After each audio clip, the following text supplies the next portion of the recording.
This episode will have you in stitches because we interviewed somebody who worked as a Disney sewing specialist on this episode of Parkgoers Go.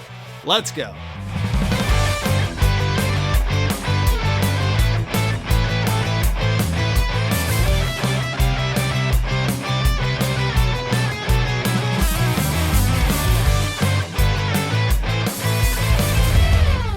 Hello, everybody, and welcome to Parkgoers Go, your go-to podcast for all things theme parks. I'm one of your hosts, Dustin.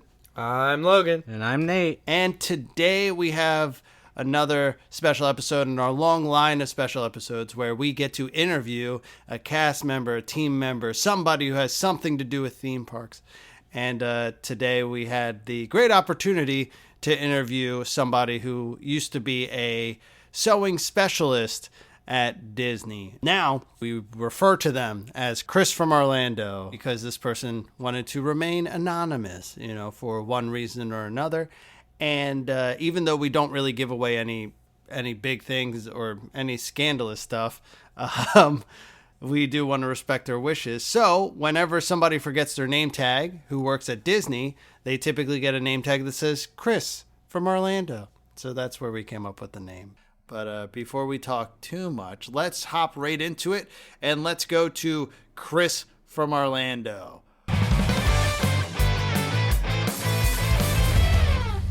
All right, so now we are here with Chris from Orlando. How are we doing, Chris? I'm doing well. So tell us a little bit about yourself, what your job was, when you worked for the parks.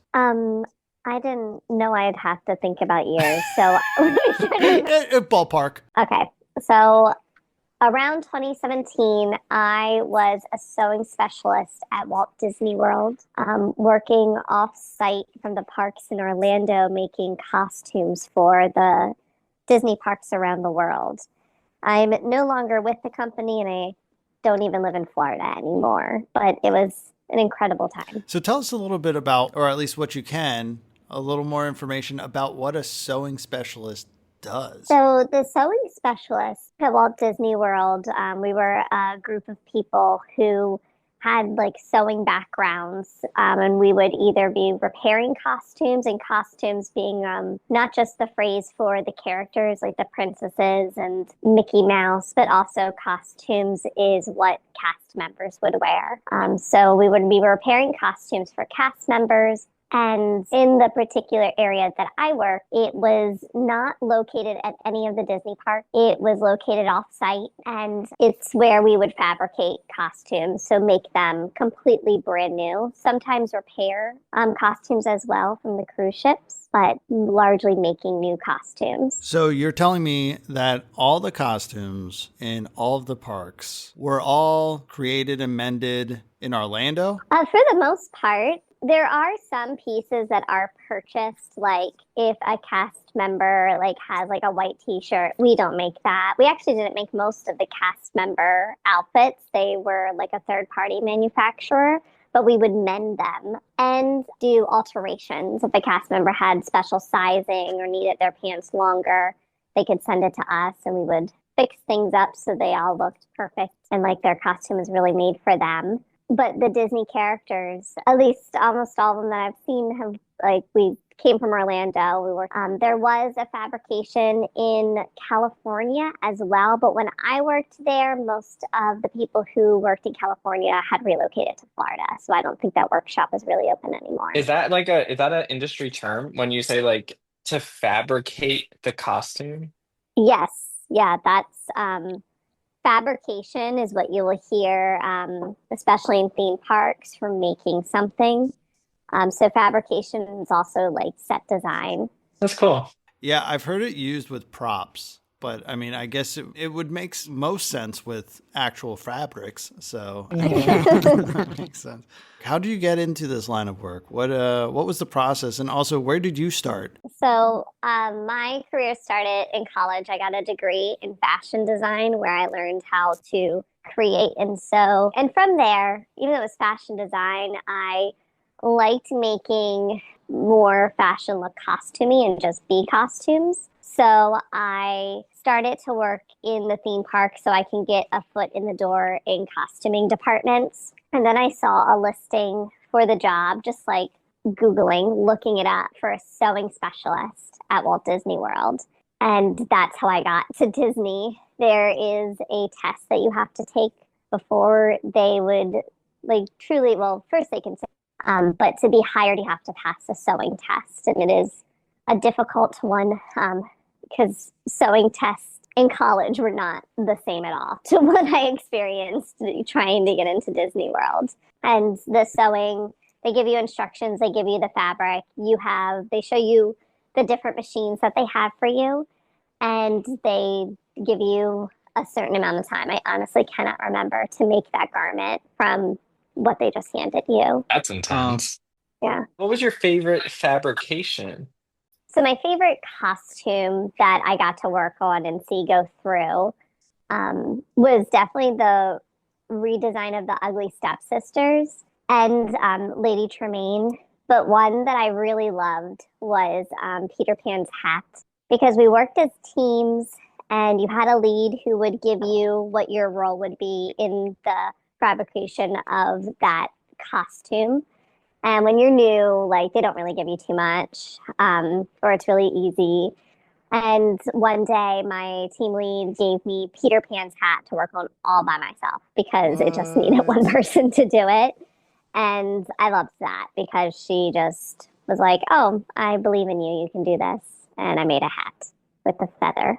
I didn't make the feather, but When you walk in costuming, does that also include the wigs that they wear? Or like how, or do you know more about, I guess, like the wigs for like face characters? no, I did not work in the wigs. That would be, I believe, hair and makeup. I'm not too sure. But there were some characters, though, that not for the face characters necessarily, but the other ones, the big heads, they call them fur characters, but they're not always furry. The ones I'm thinking about are literally not furry because it's like Wreck-It Ralph and stuff. Because they're humans. Sometimes their hair needed to be sewn. So I would see the fur characters' heads around a lot. So fur character, that's an industry term, right? Listen, you're about to get kicked out. I'm in charge of this. I'm the host. So it's just one person to work on the hat. How many people is there usually to like work on one costume? It depends on the costume and the team, I guess. Like, I feel like there was about maybe 6 of us per team. I can't quite remember. And depending on what the costume is and how many we needed to make, sometimes the whole team would be working on a costume. Sometimes half the team would be working on a specific part of another costume. Sometimes they would just give one section of a costume to a team and then another team would like add it to their piece. Like, there was so many different ways of putting the costume together because we're talking about a warehouse size scale of people sewing. So can you tell us a little bit more about this warehouse sized place that is off Disney property that has the magical place that has all these costumes? Can you tell us a little bit more about that? Yeah, of course. It's an industrial warehouse. We had a wing for sewing. There was the area where some of the designers were for redesigns. They would do prototypes of costumes and test them out there. So I got to see Groot before anyone else did. What? And there was also just storage, massive amount of storage for the cruise lines, and then also the costumes, like historic costumes through the park. We had those costumes sitting by just to primarily, if we were to need to remake a costume, the costume was right there. Wow. Okay, so 2017, so you worked there around the time Talking Mickey was a thing? Yes, I worked in the Disney parks when Talking Mickey was a thing. But when I worked as a sewing specialist, I actually didn't see his costume come through. The only Mickey Mouse costume I worked on was the marching band, the leader marching Mickey at, I believe he's in Disneyland. I've personally never met him. Yeah, I did meet him once. He was in Disneyland. But just for those listening who aren't aware of Talking Mickey, at one point on Main Street in Magic Kingdom, I don't know if he was in Disneyland, but he was definitely in Magic Kingdom. You could meet Mickey Mouse, and Mickey Mouse would talk to you, and his mouth would move, and he would speak words to you. And it was very cute and very fun, but they got rid of it. I don't know when, maybe like 2019, I think. I think it was before the parks closed. But yeah, it was a lot of fun. Now, he's mainly mechanical in the face. That wasn't you guys, was it? Was that a section of costuming? No, what a costuming would have worked on was his body, the outfit that he wears, gloves, that kind of thing. So the heads, I think, were more of the prop department, if I'm remembering correctly, or they were just called fabrication. Okay. Now, what about animatronics? Did you guys work on any of those clothing? Because they wear actual clothes, correct? Yes, there actually was a whole department so let me backtrack this. Everyone starts in the same area as a sewing specialist, and that's in behind the scenes at Disney close to Magic Kingdom. That's where laundry's done, that's where you mend, and from there you get an assignment. The assignment could still be in that building, could be any of the parks, could be where I was at that, like making whole new costumes. You could also be assigned to specific shows as well. What you are describing was an Epcot shift that I wanted. Every 6 months, they change up your role, where you're going to be, and how long you've been working for the company, and that role determines like where you are in the deciding tree. You have to be high up there to get that role. That one was a coveted spot. It was an overnight role where you would go onto the rides and review the costumes and take off whatever needs to be repaired, and then put it back on the animatronics before the park opened. I'm not going to lie, and I think I could speak for Nathaniel and Logan on this one. That sounds like one of the greatest jobs ever, being able to walk the tracks of these different rides and just change the clothes. Not that part, not that great, but walk the rides and get close to all these animatronics just sounds incredible. Does that include all rides? From my understanding, I didn't know. I think I had friends of a friend who did that role. But I didn't really talk to anyone who had that role or knew too much about it. I just knew I wanted it. Wish it could have been me.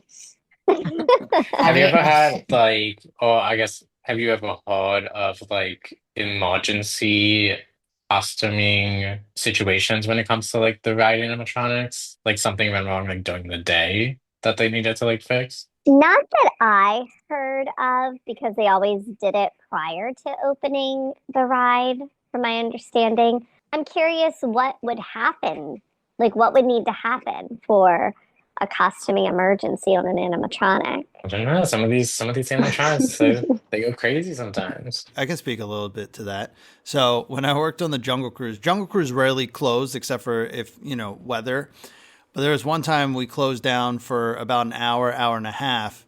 And it was because one of the trunks of the elephants in the bathing pool, the one that's sitting on its butt, its nose fell off. That's not really costuming, but it ended up that maintenance had to come in and fix it. So I would imagine that if it was a costume emergency, maintenance would probably just come in and safety pin it. I can see that happening. What about like I guess costuming emergency just for like regular like cast members and stuff like that, or like performers? That would be a different department. That would be the costuming team that's on site at the show. They like almost like a dresser and stuff, but they would have to mend it however they can for the show to go on. But then it goes back to where I worked. Well, not exactly my location. Like I had friends who worked on specific shows, so they had to fix the costuming emergencies on those shows. Okay, so you did Peter Pan's hat. You saw Groot before he was even out for anybody else to see.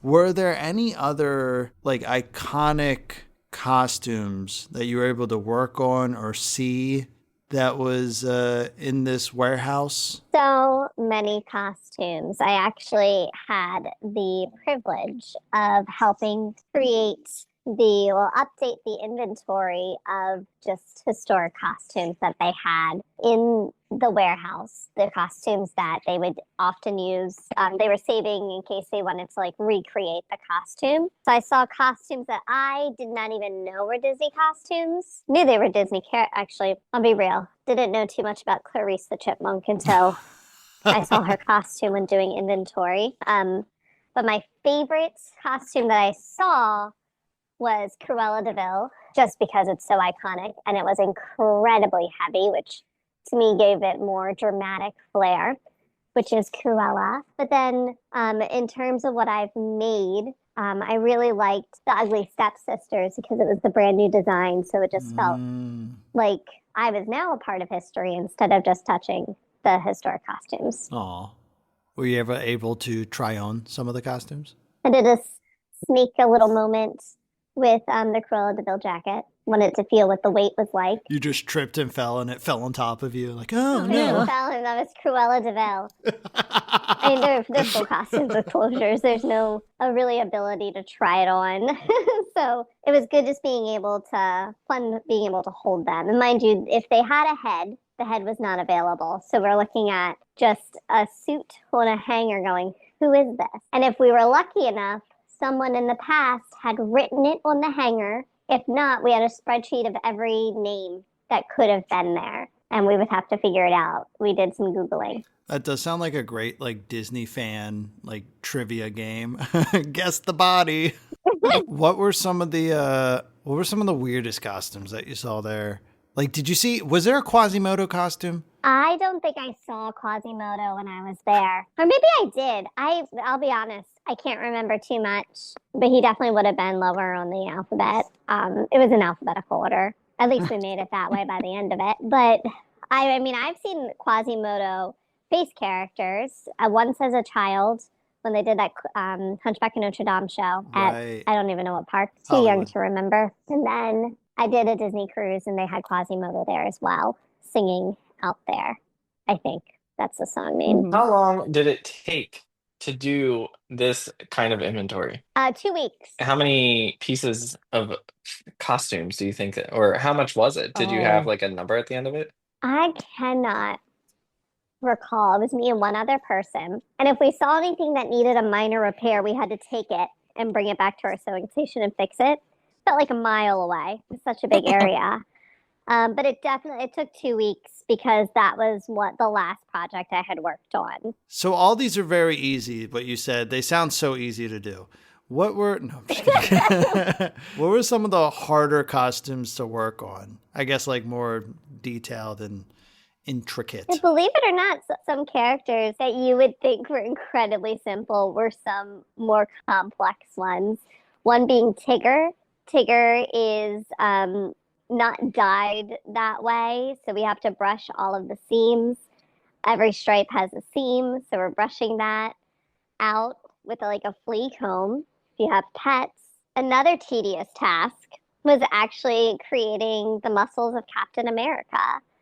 That one was a little scary because you have what looks like clear chicken cutlet situations for his lower half of his body. Hold on. So when you say lower half and chicken cutlets, are you referring to the derriere of Mr. Captain America? I absolutely am. Okay. So you're saying that you worked on America's cutlets, America's butt, B-U-T-T? Rump. I have. I gotta hold them in my hands. Oh. Wow. We thank you for your service. And they had to be carefully sewn into a stretchy sort of netting so air can pass through, because now we're adding a whole nother layer to the human. And then what I had to do was cut all the additional fabric away from these seams. And also, when sewing them together, be careful not to sew through the muscles. So yeah, it's, I guess, a big reveal too. The muscles are fabricated. A fake? What? I think that's about as much time as we have. No! Wait, I have a question. No. No, I have a question. I said that's enough. Now I have a question. Okay. Okay. So you walked in costuming in 2017, but Avengers Campus opened in 2021. So when it came to these costumes, I don't remember if any of these characters premiered before like Avengers Campus opened. The cruise ship. Oh, the cruise ship. Yeah, I think they had a specific Marvel cruise at that time and then a specific Star Wars cruise. Okay. 'Cause you also mentioned like Groot and stuff. Because I was like trying to think. I Yeah. was like, that's like Oh, so far in advance. Groot was being made to when they announced the new what is now the Guardians of the Galaxy roller coaster. Before they changed it, like the building was there, but they hadn't built it. Groot would meet in the front there with what's his face and the green girl. Star-Lord and Gamora. Yes. Actually, I'm not sure if Gamora met at that point, but Groot was definitely there, and I believe Star-Lord was also there. I forgot to add Doctor Strange. I saw him come through before he entered any of the parks, and they were sneaking him into, I believe it was Epcot. Would not tell anyone that he was there and when he was meeting, so they could try out, like, see the outfit and I guess see the reactions, because they weren't allowed to have Doctor Strange in the parks. Oh, That's that's true. That's a interesting. contract violation. Yeah, they My would gosh. violate it on a random days. So I got to see that costume come through. Did you get to walk on? I mean, well, maybe not walk on, but did you get to see his cape? Yes. I want that cape so bad. I mean, Did you get to that would touch be part it? of the costume. No. Yeah, the costume was beautiful. I think it's the same one that's in Disneyland. Beautiful, very intricate details. I really like that costume. What about Iron Man? Do you work on Iron Man? No, I didn't see Iron Man. Yeah, I guess I wouldn't because he's not. Is he a prop? Is he a walking Is he a prop? prop? He's just a walking prop. Interesting. Is there a costume that well, I'll let you interpret the question the way you want to. But is there a costume that you want to work on, like that you've seen that you would have wanted to work on or would want to work on if it did come to the parks? I always got excited to see Mickey and Minnie's special occasion outfits. I would have loved to see more of those just because they're just always so fun. It matches those characters so well. That's one that I would have liked to see, or any of them, like any new reveals with Mickey and Minnie specifically. I can't think of too many other characters that I've seen where I was like, oh man, I wish. Just kidding. Ernesto de la Cruz. That's one that I would like to have seen. That's new that I never got to work on because Coco did not come out until later that year, I think. Yeah, I remember watching that when I was living in Los Angeles. Do you also work on like international costumes, or was it just costumes in Orlando that you would do? You might have answered this earlier. No, this was international. There's certain things with certain parks though, like the parks in Asia are just like more like leasing the idea of Disney and Disney characters and stuff, but they're run by someone else. So sometimes like Tokyo wouldn't use some of the costumes. There was a costume that we sent out that Tokyo was not getting, but everyone else was getting. I want to say it might have been like the Ugly Stepsisters or something where they just wanted to keep the original. But you also had costumes like we would do stuff for Paris, but Paris also just has more different costumes. Like that's where the Atlantis characters were meeting. Yes. There was also different Big Hero 6 characters in Paris. They had the mask one that like the fur character versus the face characters that you would see in I actually don't know if I've seen them in any of the parks in the United States, but I think definitely Hero. He was a face character when he debuted in Orlando. All right. Well, that's it for our interview. We'd like to thank Chris for coming in, and just as a last word for all those out there who would like to be a sewing specialist, do you have any parting words for them? Be persistent and follow your dreams. I only say that because I failed the test the first time.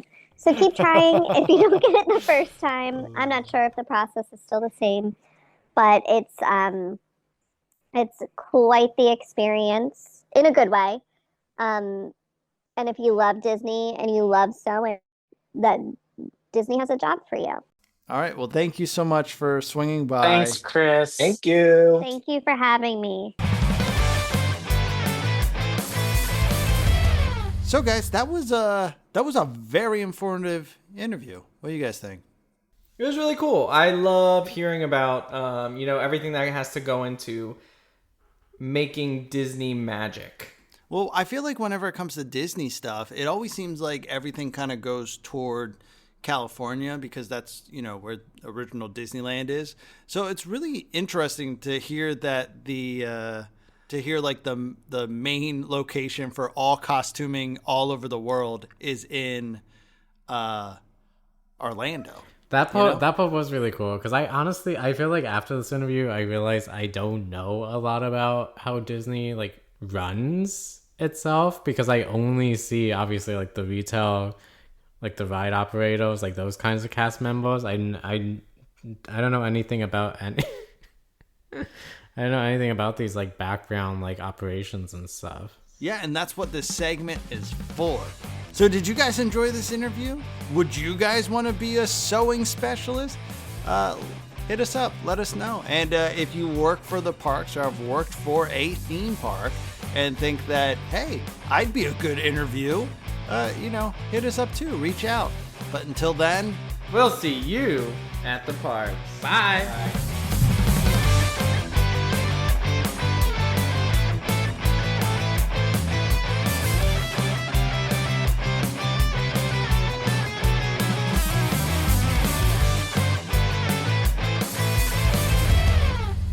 thanks for listening to this episode of Parkgoers Go. Catch our new episodes every Wednesday and catch up on our old episodes on Spotify. For any updates and new information about the theme parks or the podcast, follow us on Instagram at ParkgoersGo or visit our website at www.parkgoersgo.com. This episode was produced by Logan, Nathaniel, and Dustin, and edited by me, Dustin. Our theme song was created by John Riedel. You can follow Logan Nathaniel's theme park adventures on Instagram at Parkgoers. And you can follow me at Mr. Parkgoer. If you'd like to reach out to us, visit our website and send a comment or a compliment or a critique, but not so much the critique. And until then, see you in the parks.